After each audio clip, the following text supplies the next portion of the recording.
Hi, my name is Robby Smits, and I will be doing my co-culture project for oral interpersonal communications. So the co-culture that I had chose is the White Collar Corporate of Northeastern Wisconsin. So right here I have Will Kress, which is the owner of Green Bay Packaging, which is a family-renowned business in Green Bay that is known to be very corporate as far as what they do and what they do throughout the area. A little overview and why this certain culture is relevant. In the corporate world, sometimes it's always who you know rather than what you know, stepping into a white collar culture. This culture is very relevant for this project considering almost everyone will come into contact with corporate or business people sometime in our lives. So as to prepare you for when that happens, understanding and how they operate. This is definitely a credible topic considering a lot of our world is ran by corporate individuals, so you need to know how to interact with them and possibly score that big job or promotion that you're going to have in the future. The central idea preview. So right here, I will be explaining kind of like the main purpose and some of the topics that I will be presenting. The main purpose of this presentation is to explain the different languages and communication used between the white collar culture, especially in Northeastern Wisconsin. First, I'll be explaining the characteristics / the image of white collar corporate culture. Secondly, I'll be explaining the verbal and nonverbal communications that is used to in the white collar corporate culture. And lastly, I'll be explaining the do's and don'ts that you probably should and shouldn't do. So, the professionalism, proper behavior, you're showing respect when speaking to others, staying composed, and using proper grammar and thoughtful wording creates a positive impression. So making sure that you're always talking with respect and making sure that you have eye contact. Professional dressing is very key. Wearing business casual / formal depending on the day, clean, bathing, and good appearance. So it gives a good message to whomever you're associating with to make that big deal or that certain someone to make it feel like you are very professional. And typical education requirements is usually about a 4-year bachelor degree, although the higher the jobs get, the more competitive it is. So having that extra grad school and all other certain things that will get you that extra job as far as higher education. Some typical strengths: staying true to deadlines. Meeting deadlines is very important because it keeps work organized and shows responsibility. They focus on their work and stay away from distractions to get their work done on time. So making sure that they are always doing certain things. They're making sure that they are on task and getting things done at the certain time so when they are ready for the clients and the other business individuals. Managing your time, making sure you're getting the work accomplished so you're prepared for those big meetings and customer interactions. And lastly, multitasking their work. Very personal life as far as work and kind of keeping a separation for those two.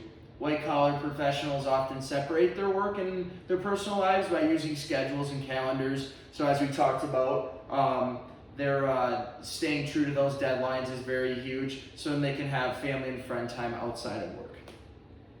Some verbal examples or phrases that are commonly used in this industry as far as in this culture.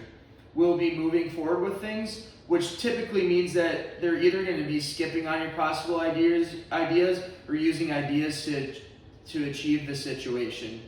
Secondly, we will get back to you on that, or that is definitely an alternative idea, which basically means, in other words, that they don't like your idea and they're just not going to do it. And lastly, typically avoid face-to-face disagreements. You typically want to say things in a respectful manner and not just blow up or yell at somebody. It's kind of just a professional look in general.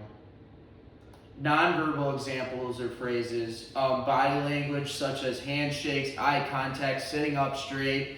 Another one is virtual etiquette, any kind of appropriate background, facial expressions upon situations, and showing up on time for those virtual meetings and those kind of things. And then, so some of the do's in the culture, professional talking is a big thing. Always showing respect while talking, keeping your cool, and using proper grammar and wording. Email etiquette is very crucial, starting with a professional greeting, making it minimal. Don't say too much, just kind of keep it into a small, compact phrase. Writing any kind of farewell, thank you, or reading the message sign with a name at the bottom. And lastly, as I said earlier, dressing professionally is very key, because you always want to make sure that you're looking presentable for those big business people and those other customers that you're working with. So then it makes you look like you are presentable and you are good to get the job done that is needed to be executed. The don'ts in the culture. Don't use casual communication. A lot of things is like not using any texting language, or something that you would talk like with your buddies, any kind of slang work, or lastly any inappropriate talking. So I didn't add this in here, but there's also a big thing there where, especially in our today's culture, where you have to watch what you say, because you can put yourself and your business in hot water, because they can do any kind of law, suing and that kind of stuff. So always protecting yourself, so you don't either get shut down or have to pay a lot of money for certain things. Also, don't talk about personal issues. You kind of want to keep those controversial views to a minimal of political and inappropriate jokes. So as I said earlier, those can get really, really dicey. As far as you don't want to be doing those certain things to kind of protect yourself. And lastly, don't ignore emails and communications. Missing certain meetings, getting any work done that's past the due date, or interrupting important settings is really a bad look. And you want to make sure that when you're talking to this certain culture, that you're making sure that you are getting things done at the right time. You're getting work done past the due date, or on the due dates. Excuse me. And then interrupting, making sure that you know when to talk and when not to talk. Those are very key items. And last but not least, here's my works cited. So this is where I had a lot of the URLs, is a lot of the images that I used. And then I have about 5 sources that I got kind of my information done for my presentation. And end of my presentation. Thank you. Any questions? Thank you.